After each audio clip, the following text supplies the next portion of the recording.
Hi, this is Jonathan Rosenhead, Wisdom Psychotherapist. So for this week's Torah and Psychology post, for Shabbat Nachamu, we're going to look at the concept of Nachamu. And the conventional meaning of Nachamu is comfort. But if you look in the Jewish sources and places where the word Nachamu comes up, it actually has a slightly different connotation. And that is the idea of a change in perspective.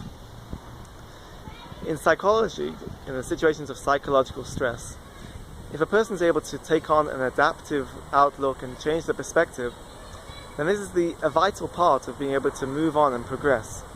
And in psychology, the term for this is cognitive appraisal. And the research has shown that cognitive appraisal is a significant aspect to the response and recovery from mental illness and mental stress. And this is the idea that I want to put across, that Nachamu, the comfort, is actually the psychological comfort that comes from being able to change your perspective, being able to achieve cognitive appraisal. So how can we, as family members and friends, help a person who's suffering and facilitate cognitive appraisal? So a few suggestions. Number one is a simple idea, but a very important one, and that is to be present, to be with the person. You don't actually have to say anything to them. Just to be with them can help them and help them to feel comforted. And this is shown in a number of ways in the research, such as the analgesic benefits of holding somebody's hand, or a person who has somebody with them feels the support, the perceived support of having somebody. The sense of security that they have from this can reduce the cognitive load and the cognitive stress that they're feeling. Number two, if you are going to say something and try to speak with them, then be specific. If you're going to suggest ways that you can help, try to be very specific about it. It's best to avoid open questions such as, just, how can I help you? If there's anything that I can do for you, let me know. That won't necessarily transmit the idea of trying to support them. A person won't necessarily feel comforted through that.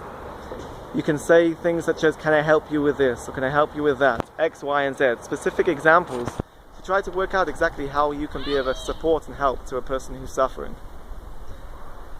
Number three is to be sensitive. It's to work out the needs of the person, to work out what's going to be as a best of a help and support for that person.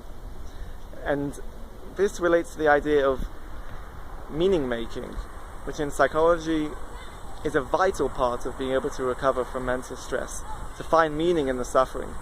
But you have to be sensitive when you're trying to help somebody through this.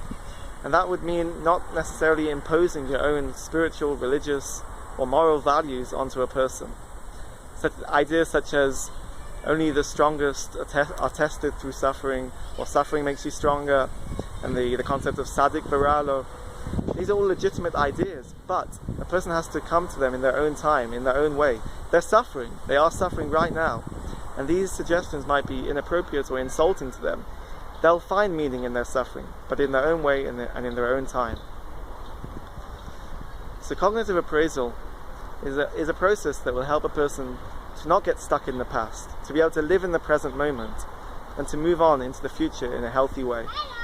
So I wish you a good Shabbos, and it should be a Shabbos of Nachamu for all of us after Tisha B'Av. Keep well.